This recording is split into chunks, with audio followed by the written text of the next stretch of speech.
My name is Laura Foster. I'm 26 years old, and I'm a clinical pharmacist specializing in reproductive health.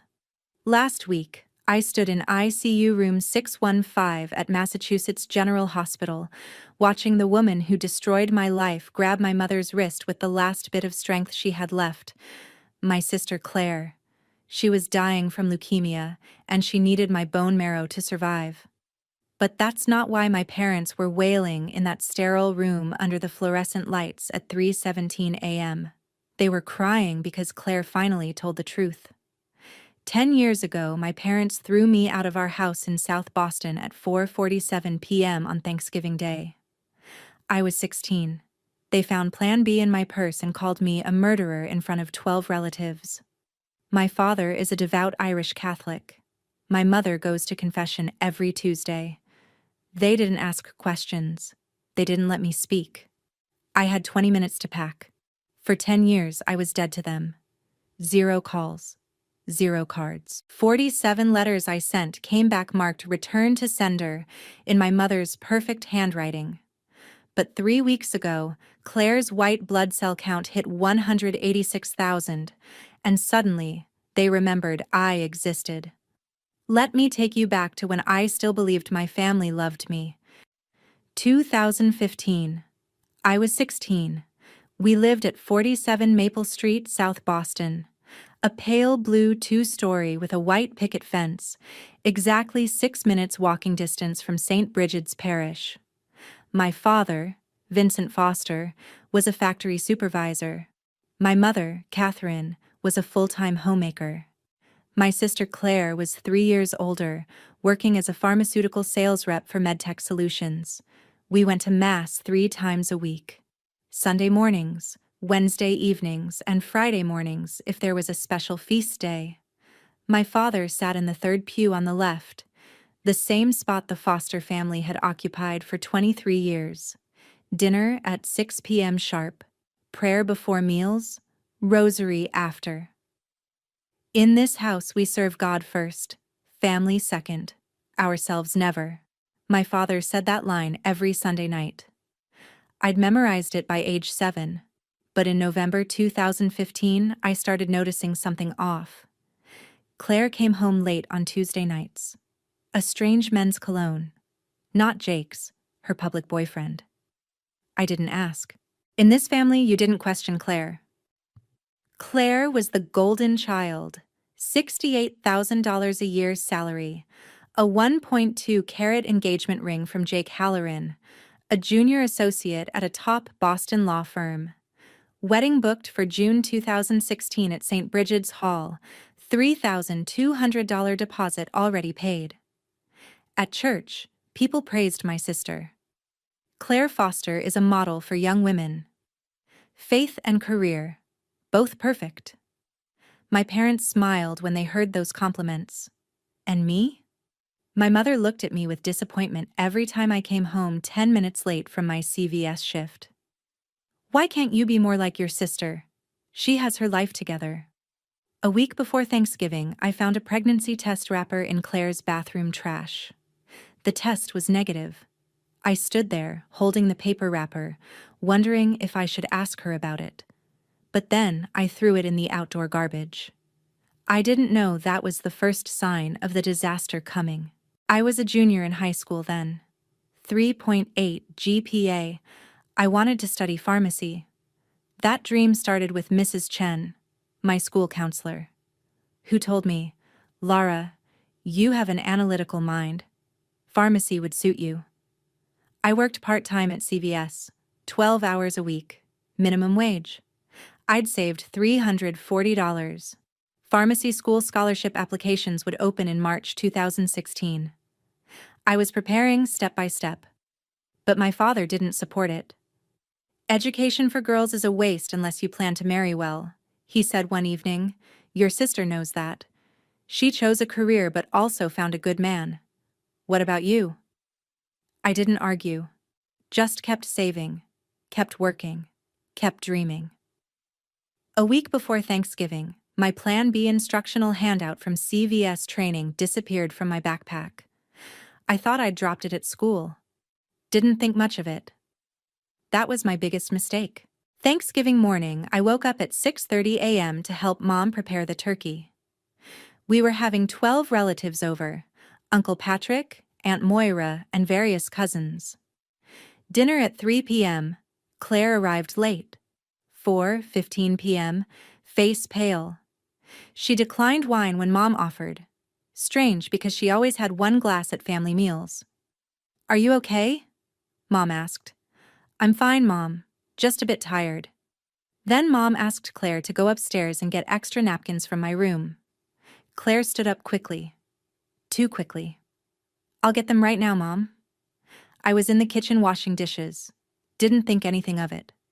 8 minutes later, my life collapsed. Claire stood at the top of the stairs holding my purse in her hand, her face white as paper.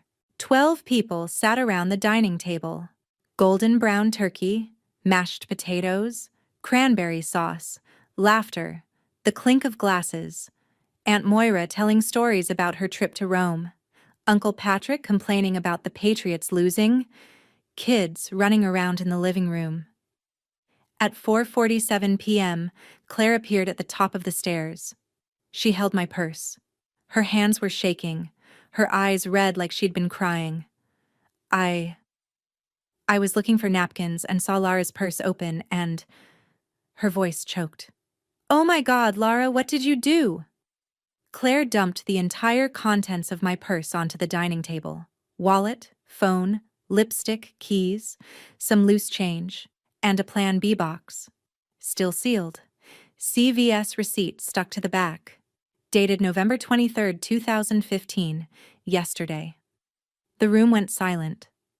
My father stood up. His face flushed red, veins bulging on his forehead. "What is this?" I stood there, hands still wet from washing dishes, staring at the Plan B box on the table, staring at Claire. She was sobbing into Mom's shoulder, staring at 12 pairs of eyes looking at me. "Dad, that's from..."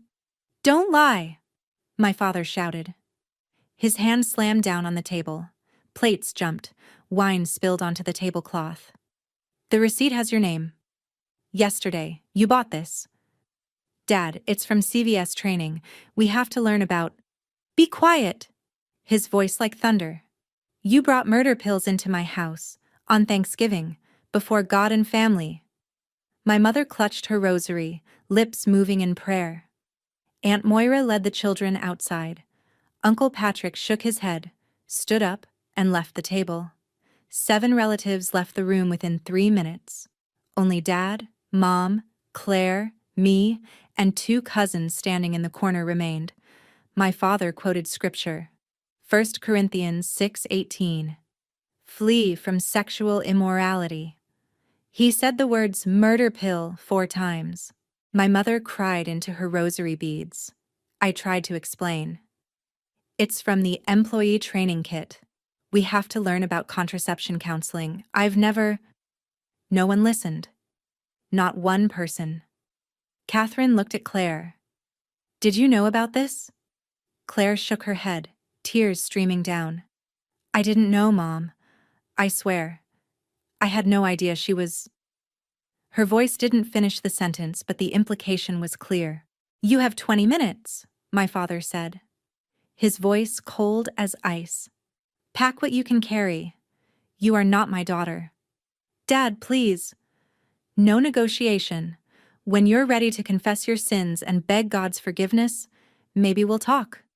Until then, you're dead to me." My mother didn't defend me, just cried into her rosary. Claire hugged Mom, avoiding my eyes. They gave me one large black garbage bag. I went upstairs.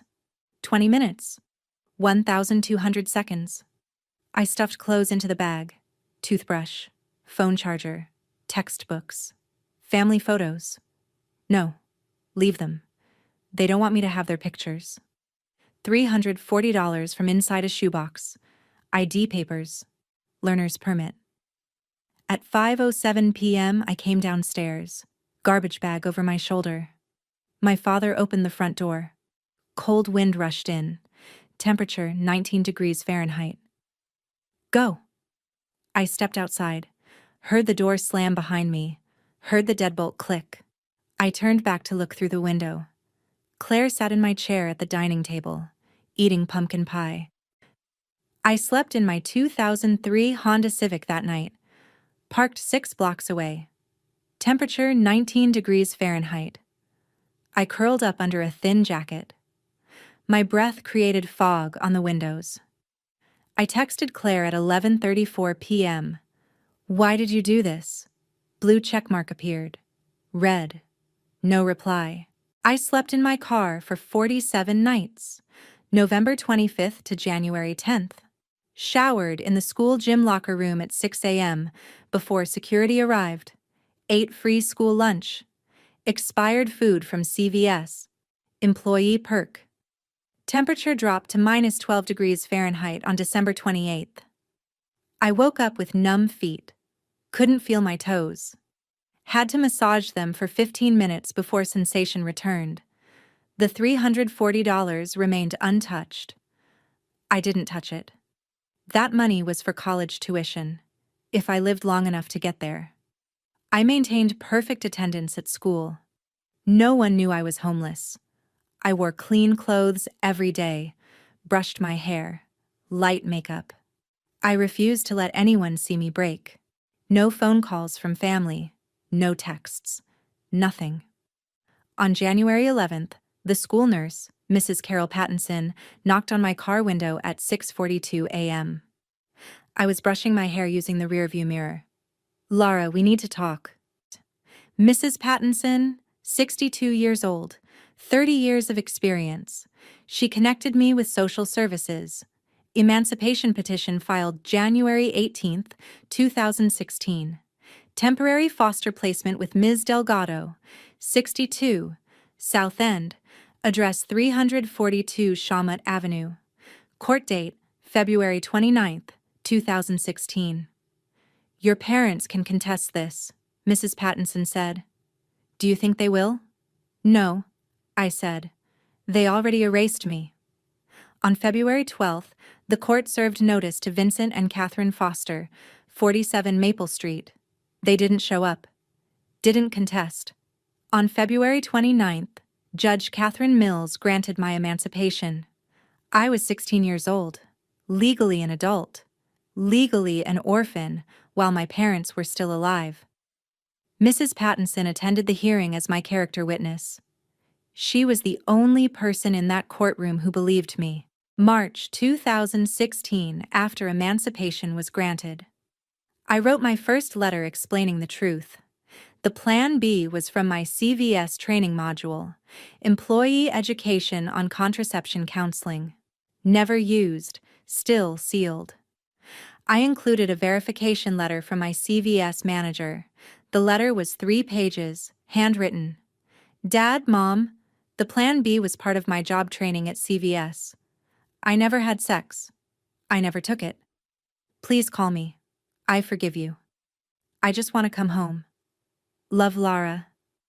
I mailed it to 47 Maple Street on March 14th, 2016. Certified mail, $6.70. The letter came back on March 22nd. Envelope marked, "Return to sender" in Catherine's perfect cursive handwriting. No note inside. Just sent back unopened. I stared at that envelope for an hour. Then I put it in a shoebox. Labeled the box unopened. Slid it under my bed. I didn't know then that I'd fill that box 46 more times over the next 10 years. In April, I discovered through a former classmate that Claire had told the parish I'd had an abortion and run away from shame. Father O'Malley gave a sermon about sanctity of life on Easter Sunday, April 3, 2016, a thinly veiled reference. He mentioned sanctity of life 14 times. My name was whispered at church bingo, at the grocery store, in the neighborhood. A classmate texted me, "Hey, IDK if you know, but people at St. Brigid's are saying you killed a baby and that's why you left. Claire's been crying at Mass every week. Just thought you should know." 3 classmates blocked me on social media between April and May. I saw Claire's Instagram, still public. A photo at church with Catherine.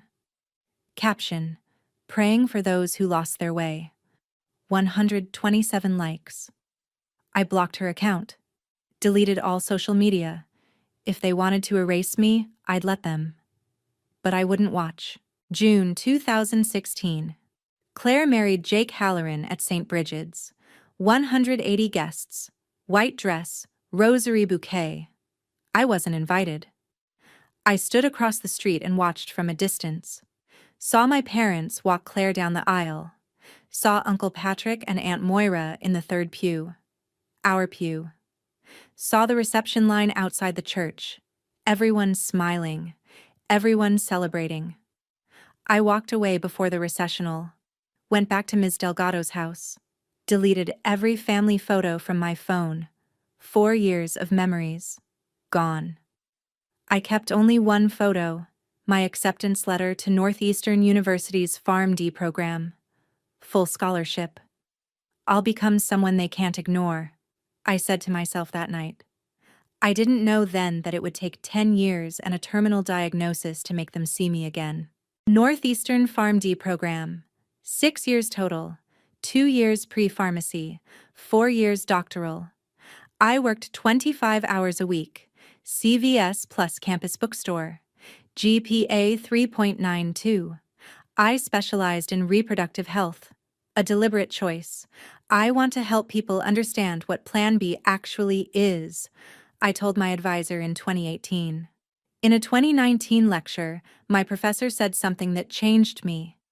Levonorgestrel is not an abortifacient. It prevents ovulation. It does not terminate pregnancy. This misinformation kills people. I sat in that classroom and cried, quietly, in the back row. Because someone finally said what I'd tried to tell my father on Thanksgiving 2015. From 2016 to 2022, I had zero contact with my family.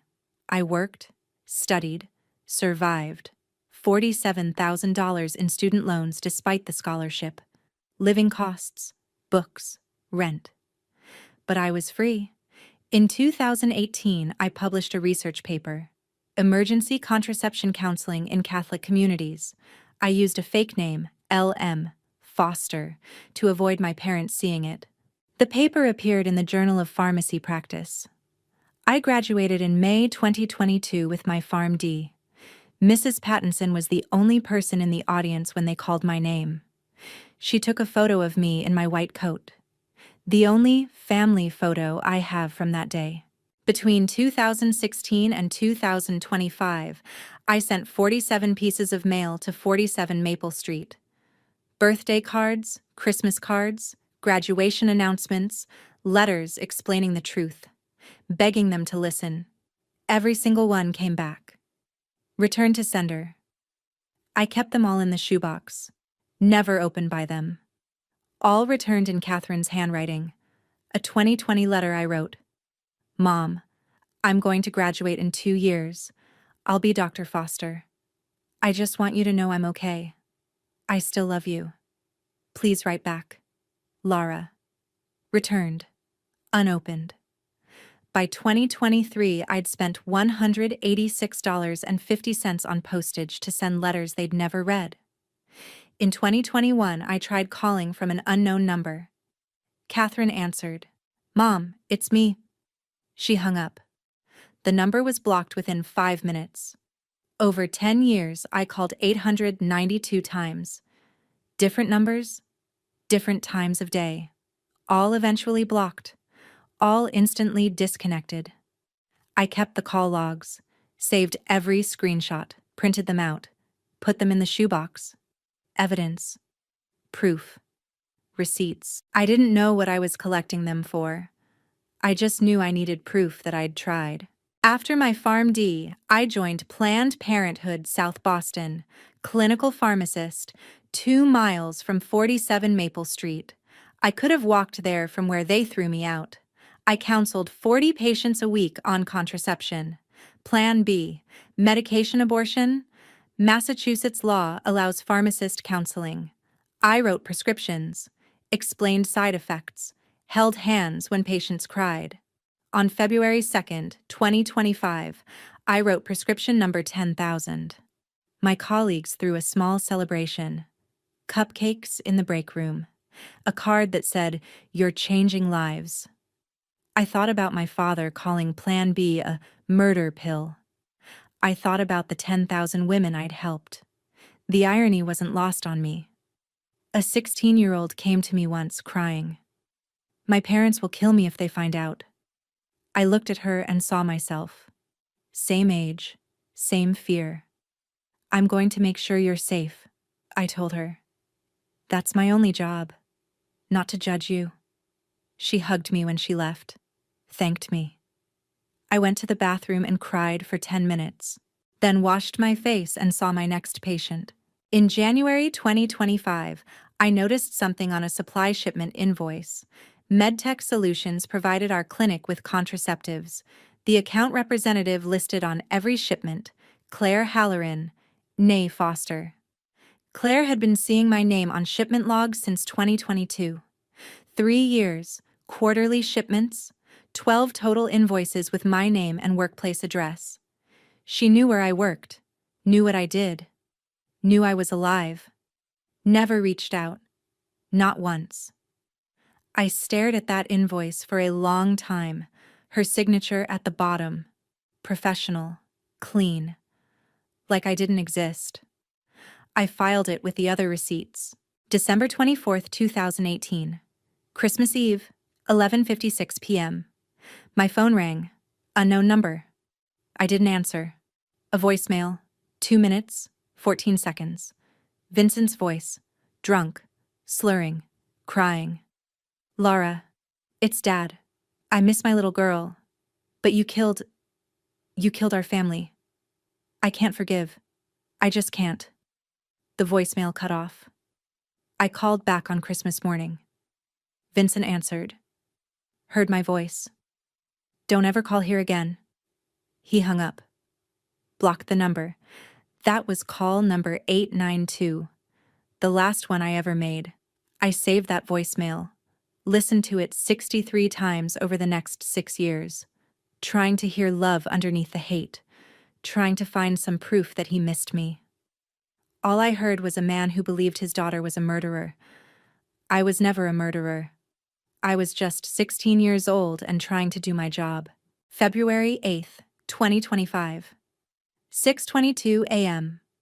My work phone rang. M.G.H. operator. "Ms. Foster, you're listed as emergency contact for Claire Halloran. She's been admitted to ICU. Can you come in?" I stared at the phone. There must be a mistake. I don't have a sister. "Ma'am, she listed you as her only living sibling for the bone marrow registry. Her white blood cell count is 186,000. She has chronic myeloid leukemia. She's dying." Silence on my end. "Can you come in?" the operator repeated. "Who else is there?" "Her parents. They've been here 72 hours. They're waiting for you." I hung up. Sat in my car in the Planned Parenthood parking lot. Didn't move for 30 minutes. Then I drove to MGH. February 8th, 6:22 a.m. Dr. Patel from MGH Hematology called my work number. Found it in the Planned Parenthood directory. Claire admitted February 6th, WBC 186,000. Normal range, 4,000 to 11,000. Diagnosis, chronic myeloid leukemia in blast crisis. Chemotherapy failed after 8 months. Needs bone marrow transplant. 25% chance a sibling will match. I'm her only sibling. "Ms. Foster, your sister is dying," Dr. Patel said. "We need to test you for compatibility. Can you come in today?" "Who told you I'm her sister? We haven't spoken in 10 years. Your parents are here. They've been here 72 hours straight. They're waiting for you." I didn't ask if they wanted to see me. I knew they didn't want me. They needed me. There's a difference. I drove to MGH, 12-minute drive from the clinic. Parked on level 3, spot 47. The number hit me. 47 Maple Street. 47 letters returned. 47 nights in my car. And now, Parking spot, 47. I walked through the hospital, past the labor and delivery ward, where I'd almost worked before choosing Planned Parenthood. Took the elevator to floor 6, ICU, saw the sign, room 615. Through the door, I heard Vincent's voice for the first time in 10 years. Please God, send us a miracle. I stood outside for 3 minutes. Clinical mode. You're a pharmacist. Review the chart. Don't feel. Just don't feel. I pushed the door open. Claire. Jaundiced. Bald from chemo. 40 pounds lighter than I remembered. Oxygen mask. 6 different IV lines dripping into her arms. Monitor beeping. Heart rate 98. Blood pressure 89/54. O2 saturation 88%. Vincent and Catherine looked up. Didn't recognize me at first. I was 26 now. Professional clothes? Hair different. Confident posture. Not the scared 16-year-old they threw out. Catherine gasped. Lara? Dr. Foster, actually, I said, my voice flat, clinical. I'm here because your daughter needs my bone marrow. Vincent stood, tried to step toward me. I stepped back. Don't. Claire's eyes opened for the first time since I entered. She looked at me, started crying silently. The monitor alarm beeped, tachycardia. Her heart rate jumped to 118. I walked to the computer, logged into the EMR system. I had pharmacist access. Pulled up Claire's chart. Medical record number 8923156.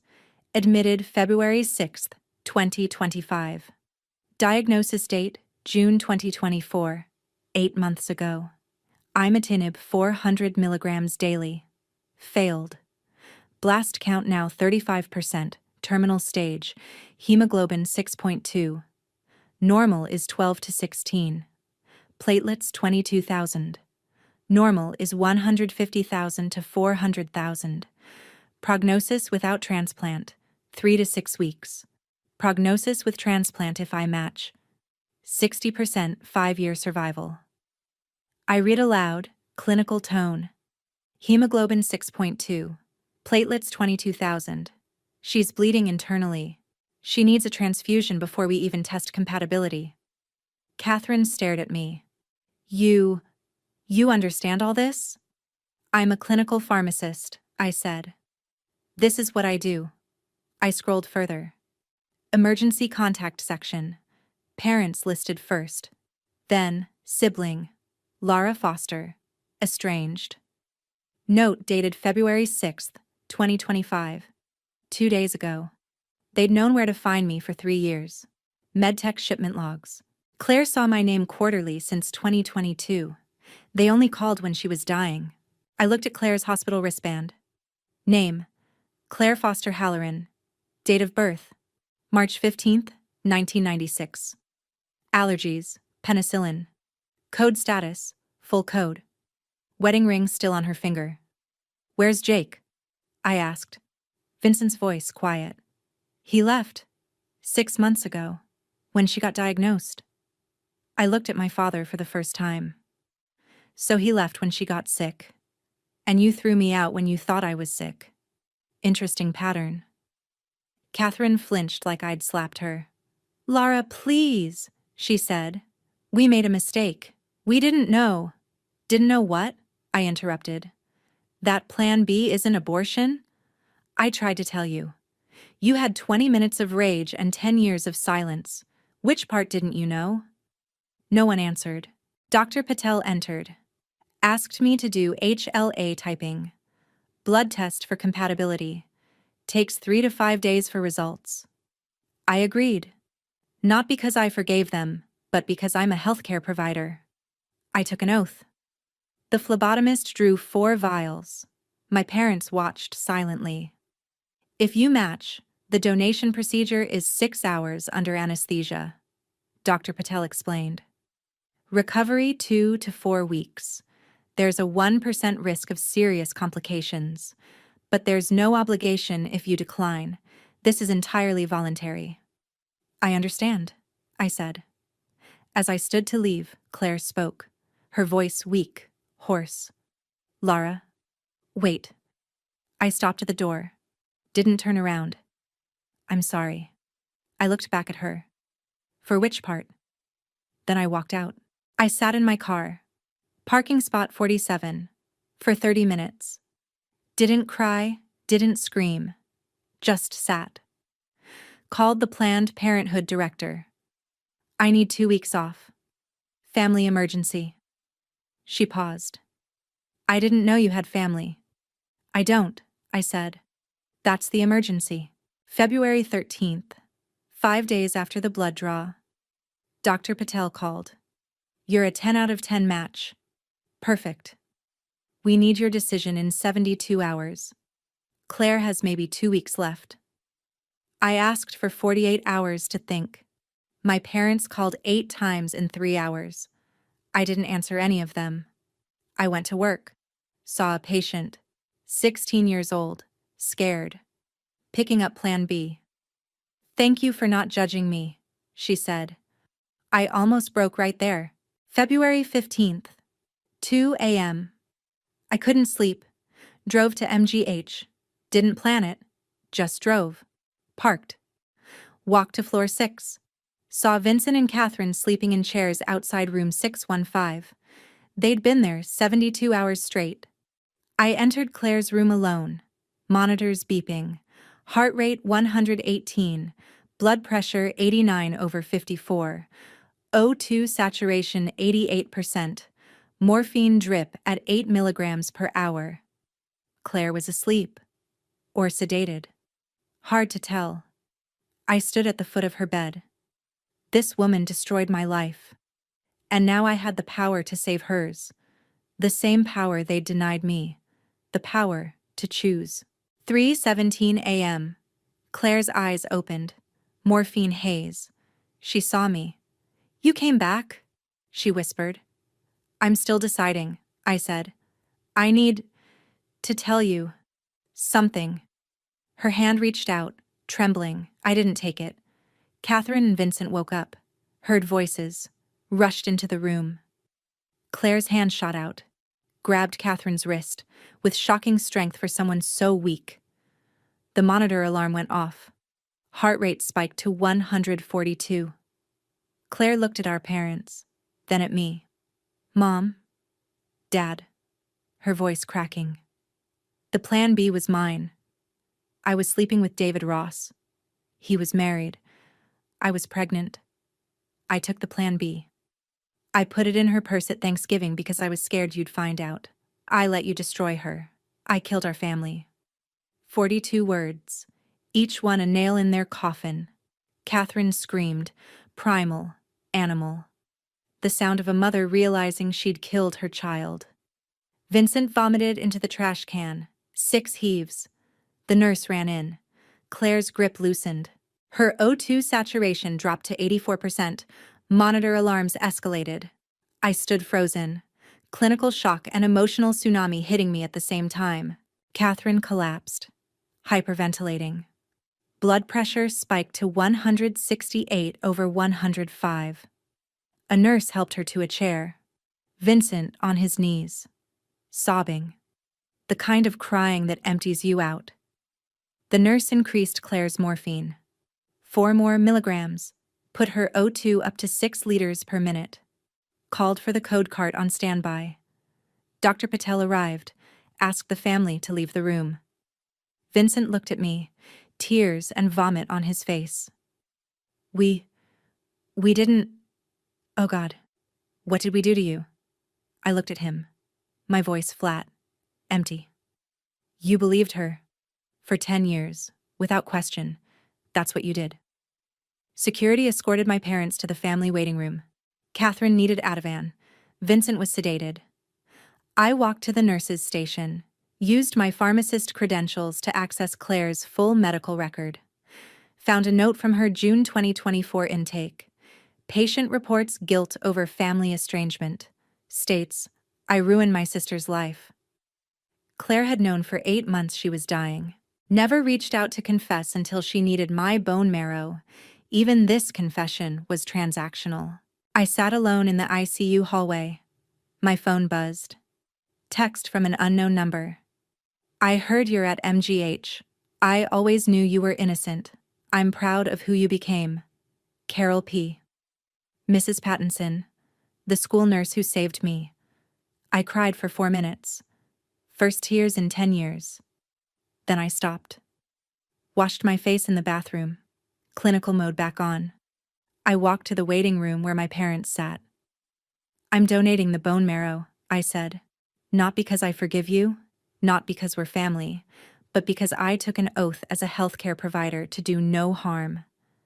That oath supersedes my feelings. Vincent tried to stand. I held up my hand. But after the transplant, you don't get access to me. No reconciliation, no Sunday dinners, no forgiveness until you've earned it. If you ever do, Claire gets my marrow. You get nothing. Those are my terms. What do you want from us? Vincent asked. I want you to live with what you did, I said. The same way I had to. I walked out. February 15th, 11 a.m. I went home to my studio apartment in Somerville, $1,850 a month. Retrieved the shoebox from under my bed, labeled unopened. I brought it to MGH Conference Room 412, 4th floor. Asked Dr. Patel to summon my parents. They arrived. Sat across from me at the table. 4 chairs. 1 table. A decade of silence between us. I dumped the shoebox contents onto the table. 47 returned letters, certified mail receipts, all marked "Return to Sender" in Catherine's cursive. 892 call log screenshots, 14 voicemail transcripts with timestamps, my CVS training certificate from November 2015, my manager's verification letter from March 2016. This is what 10 years of Return to Sender looks like, I said. 47 letters. I kept count. Vincent reached toward the pile, his hand trembling. Don't, I said. You sent them back. They're mine now. I pulled out my phone, pressed play on a saved voicemail, put it on speaker. Vincent's voice from December 24th, 2018. 2 minutes, 14 seconds. Drunk, slurring, crying. Lara, it's Dad. I miss my little girl, but you killed our family. I can't forgive. The baby. The voicemail cut off. Present-day Catherine looked at present-day Vincent. There was no baby, she whispered. Oh God, there was never a baby. That was Christmas Eve, 2018, I said. The only time you acknowledged I existed in 10 years. You were drunk. Want to hear the other 13 voicemails? They're worse. I pulled out an 8-page printout. Email dated April 3rd, 2018, Easter Sunday. I sent this to Claire's work email at MedTech, I said. Subject line, please tell them the truth. She read it at 11:47 a.m. the same day. Never replied. I read portions aloud. Claire, I know you're reading this. I know you know the truth. I'm not angry. I just want my family back. Please. I'm graduating pharmacy school in 4 years. I want Mom and Dad there. Just tell them. Please. Lara. Read receipt proves she opened it, I said, pointing to the metadata.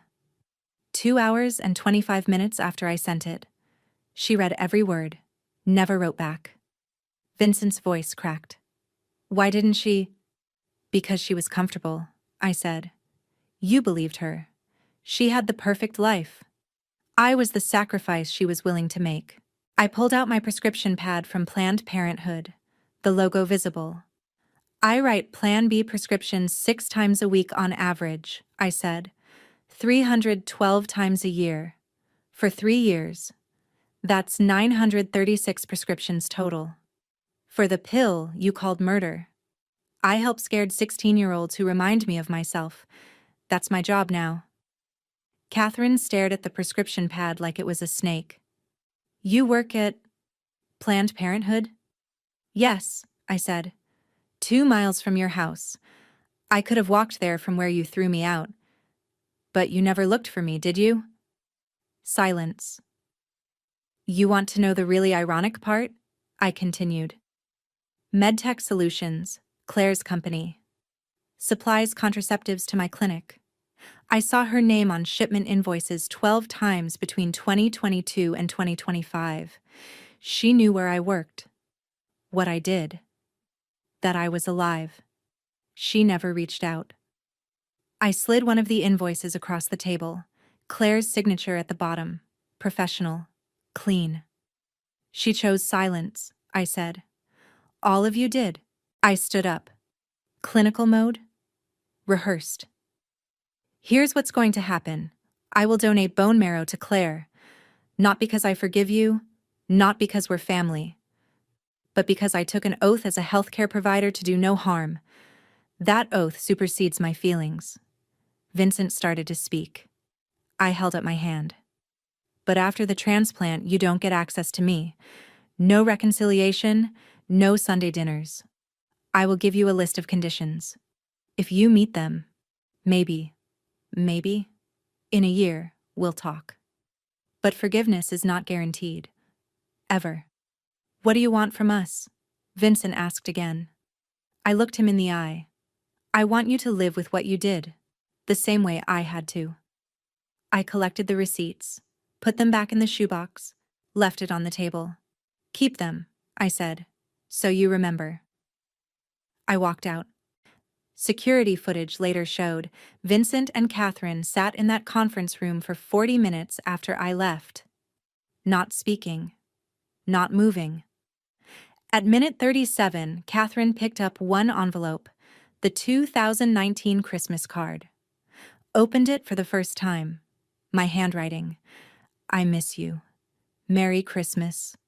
Laura. She collapsed sobbing. Vincent held her. They cried together, surrounded by evidence of their decade-long mistake. But I didn't see that. I was already gone. February 16th, I signed the bone marrow donation consent form, 12 pages, every risk explained, procedure scheduled for February 23rd, 7 days out, pre-op appointments, physical exam, complete blood count, chest x-ray, IEKG, 4 appointments total. Dr. Patel walked me through it.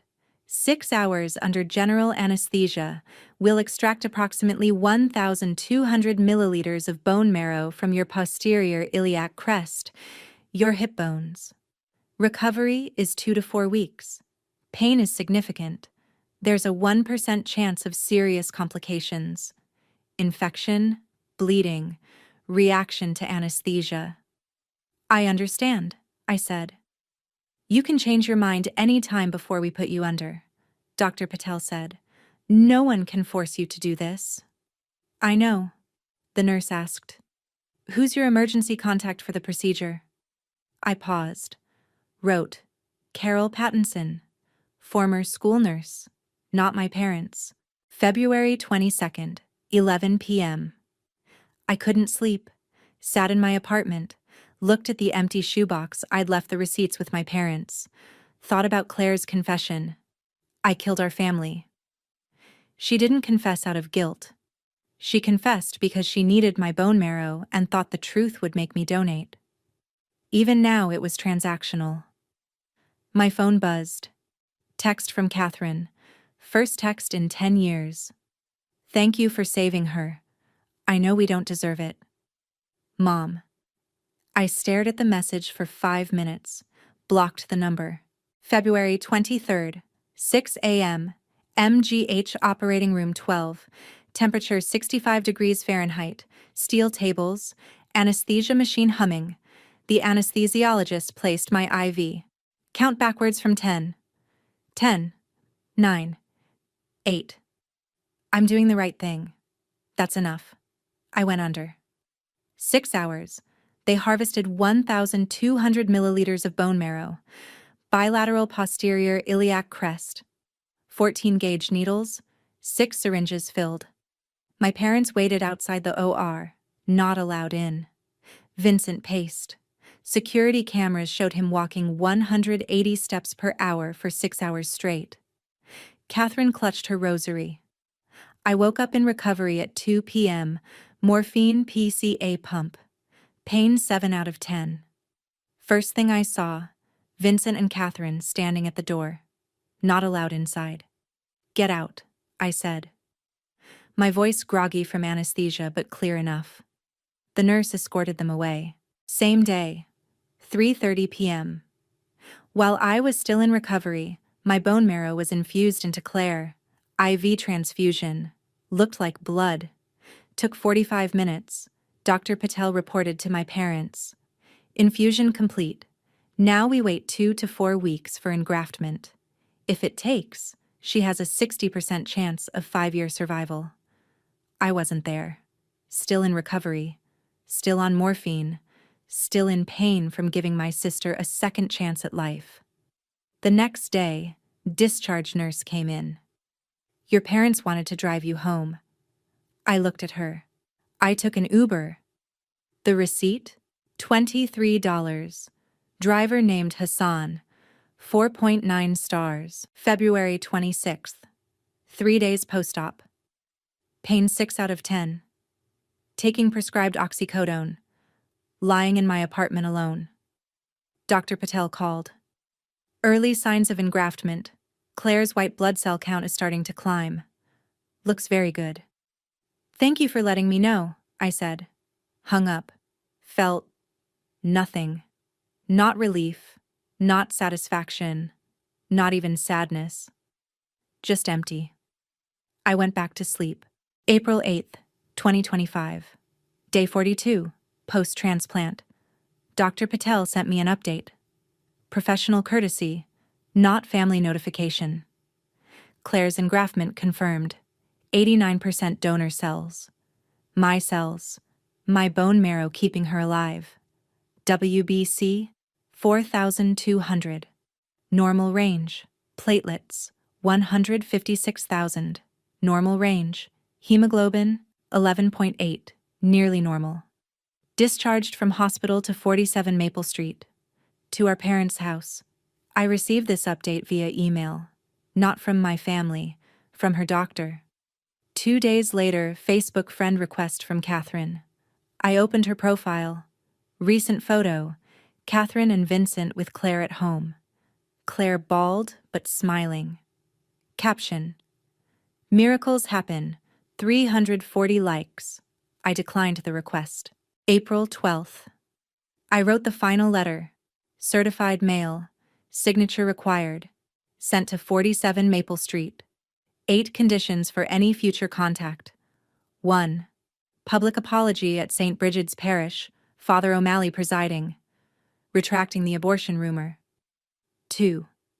Donation of $47,000 to Planned Parenthood South Boston in Claire's name. Amount equivalent to my student loans. 3. Written apology letters from Vincent, Catherine, and Claire. Separate, detailed. Acknowledging specific harm.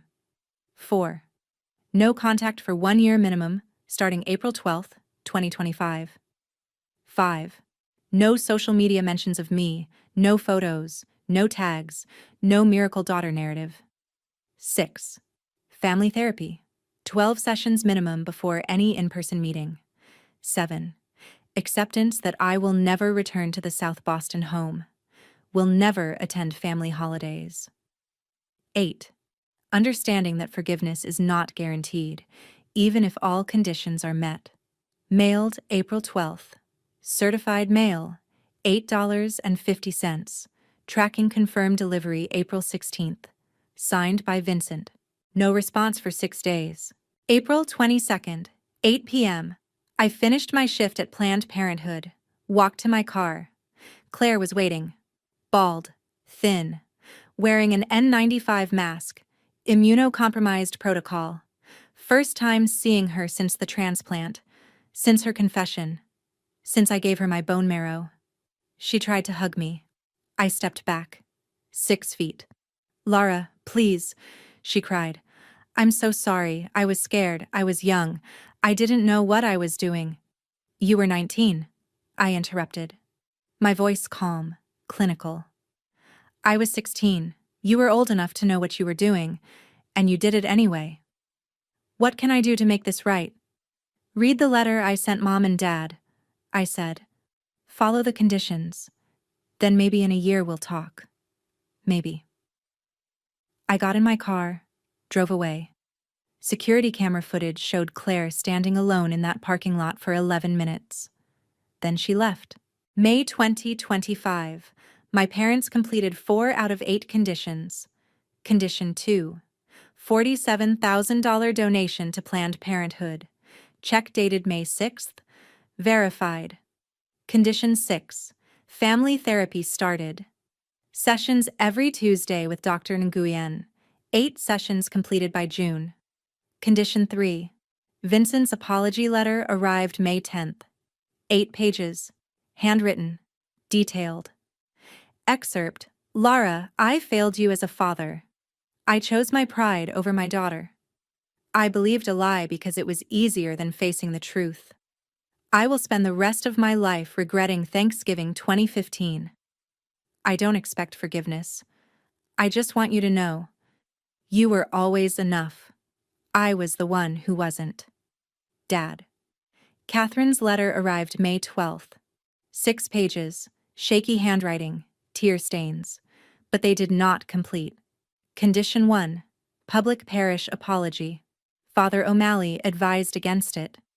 Condition 3. Claire's letter. She needs more time. Condition 5. Social media silence. Catherine posted a vague God's forgiveness quote on May 15th. I received the letters May 20th. Certified mail bundle. Read them once. Put them in a new shoebox. Labeled it incomplete. Didn't respond. No tears. Just tired. June 2nd, 2025. I gave 2 weeks' notice at Planned Parenthood. Moving to hospital-only clinical pharmacy. MGH offered me a position. Different department from Claire's oncology ward. 0 overlap. Why are you leaving? The director asked. You're incredible here. I need a fresh start, I said. Somewhere without ghosts. Last day, June 16th. My patients threw a surprise goodbye party. Handmade cards, cupcakes. One patient, 17 years old, I'd counseled her on Plan B 8 months ago, gave me a card. You saved my life. I hope you know that. I cried. Second time in 10 years. After everyone left, I took my prescription pad from Planned Parenthood, locked it in my desk drawer, bottom left. Never opened it again. February 2026. 1 year post-transplant. Claire in remission. 12-month PT scan clear. She lives in her own apartment now. Somerville, 3 miles from me. She doesn't know that. I work at MGH Oncology Medication Specialist. The irony isn't lost on me. No family contact since May 2025. 9 months of silence. My parents completed 10 out of 12 therapy sessions. Never completed the parish apology. Never got Claire's letter. I don't think about them every day anymore. Some days I don't think about them at all. That's not forgiveness. That's just moving on. My office at MGH Pharmacy Department. Minimalist. 2 diplomas on the wall. Northeastern PharmD 2022. Board Certification 2023. No family photos. 1 photo. Me with Mrs. Pattinson at my graduation. She's smiling. I'm crying. The only family I have from that day. In my bottom desk drawer, locked. The prescription pad from Planned Parenthood. Haven't used it since June 2025. Don't plan to ever again. But I keep it. A reminder. A relic. Proof that I survived. A colleague asks me once, "You never talk about family. You have any siblings?" I did, I say. Once. February 20th, 2026. I'm filling in at the MGH outpatient pharmacy. A colleague called in sick. A family of 4 picks up a prescription. Mother, father, 2 daughters, maybe 16 and 19 years old. Same age gap as me and Claire. The younger daughter laughs at something. The older one teases her. Their parents smile. A perfect family moment. I watch them. Feel nothing. No pain, no longing. Just neutral observation. Thank you so much, the mother says to me. Have a blessed day. You too, I say, and I mean it. After they leave, I realize I didn't think that should have been my family. I thought, I hope their family stays intact. First time I wished strangers well without bitterness. My apartment, 1 bedroom, moved here September 2025, $2,100 a month. Somerville, 6 plants, all thriving, a bookshelf full, 47 books total. I count them one day and laugh at the number. Art on the walls, local artists, bright colors, and the front door. Single deadbolt, chain lock. 4 keys made, all with me. This door is under my control. Nobody can lock me out. Nobody can force their way in. February 28th, 2026. My phone buzzes. Unknown number. Text. Lara, it's Claire. I'm ready to write my letter. Can we talk? I read it. Don't delete. Don't respond immediately. Set the phone down. Water my plants. Make tea. Sit by the window. Think about it for 20 minutes. Pick up the phone. Type. I'll read your letter when you send it. Talking comes later, if ever. Send. Turn off my phone. Lock my door. Sip my tea. Life continues. Screen fades on this image. Me at my desk. Prescription pad locked in the drawer. Keys hanging on the hook by the door. Tea steaming in my favorite mug. My voice, calm and clear. They took 10 years, but I took my life back. 1 prescription, 1 boundary, 1 locked door at a time. That's my miracle. Not the bone marrow. Not forgiveness, just freedom. And that's enough.